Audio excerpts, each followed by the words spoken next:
एक भोंदू रहता था, पर वो इतना सीधा था कि सब प्यार से उसको भोंदू ही बुलाते थे। गायों की सेवा करता था और जिस आश्रम में रहता था वहां के गुरुदेव शाम को प्रवचन करते थे तो सबसे पीछे बैठ के सुनता था। भोंदू को लगता था गुरुजी जो बोल रहे हैं ये बिल्कुल सत्य है, इसमें कोई झूठ नहीं है। एक दिन गुरुजी प्रवचन करते हुए बोले, यमुना के पल्ली पार भांडीर वन में ठाकुर जी गैया चराने आए। भांडीर वन का नाम सुनते भोंदू कान खड़े हो गए।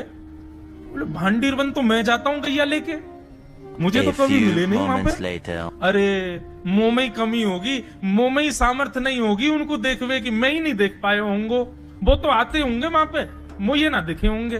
भोंदू ने पहली बार जिज्ञासा करी, गुरुदेव ठाकुर जी दिखते कैसे हैं?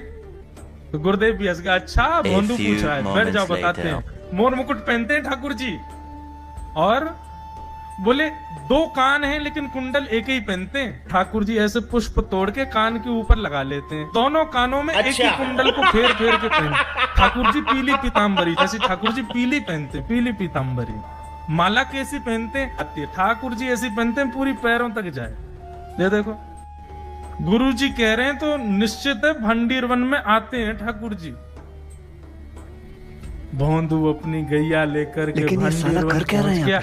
गैया चर रही थी, अब भोंदू ढूंढ रहा है, कभी वृक्ष के नीचे जाके देखे, कभी कहीं देखे, कभी ढूंढे कहीं से चंदन की सुगंधी आ जाए। गुरुजी बता रहे थे उनमें से चंदन की सुगंधी आती है, क्या पता कन्हैया यही कहीं हो। इतने भाव से, इतने प्रेम से और इतने भोलेपन से ढूंढने लगा ठाकुर जी को, और ठाकुर जी नहीं मिलते ना तो अपने आप को ही कोसता, मुंह में योग्यता ना होगी, यही मारे ना मिल रहे, ठाकुर जी तो यही है।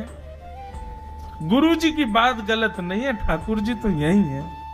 उसके उस सहज भाव पर, उसके उस सरल भोंदू पने पर ठाकुर जी रीझ गए, और इतने में ही भोंदू हताश निराश उदास बैठा था, खुद को कोस रहा था, मुंह में योग्यता ना है, मुंह ठाकुर जी मिलना ही रहे। इतने में ही देखा सामने से असंख्य गायों का झुंड आ रहा है, और भोंदू ने जैसी उन गायों को देखा, ऐसी गाय कभी देखी नहीं, अलग गाय, सींग चमक रहे हैं, सींगों के ऊपर के भाग में सोने चांदी मढ़े हुए हैं, ऐसी ऐसी सुंदर सुंदर तंदुरुस्त गैया। तभी देख रहा है भोंदू, पीताम्बरी पहनी है, गले में वैजंती माला धारण की है, सिर पर पाग पहनी है, एक कान में कुंडल है, मंद मंद मुस्कुरा करके दतुइयां दिखा रहे हैं, कटाक्ष नेत्रों से कभी इधर देख रहे हैं कभी उधर देख रहे हैं, अपनी वेणु को कमर में कस करके गैयाओं के गले में गलवैया डाल करके श्याम सुंदर भोंदू की तरफ चलते भय आ रहे हैं। ये दृश्य देख कर के हाथ पांव कांपने लगे भोंदू के। उसको लगा मेरे पास तो आएंगे ही नहीं, है वहीं से मुड़ जाएंगे, अब मैं उनके पास जाके उनको असहज नहीं करूंगा, यहीं से देख लूं, यहीं से प्रणाम कर लूं। लेकिन जैसे जैसे प्रणाम करके ऊपर देखता, ठाकुर जी और पास आ रहे हैं, और पास आ रहे हैं, और पास आ रहे हैं। जैसे ही ठाकुर जी आकर के बैठे, भोंदू के पास शब्द नहीं है, हाथ पैर कंपित हो रहे हैं, उसको सूझ ही नहीं रहा करूं क्या मैं, इनके लिए क्या बिछाऊं, कहां बैठाऊं। ठाकुर जी ने अपने आप ही भोंदू के गले में हाथ डाली, अरे तेरा नाम कहा है?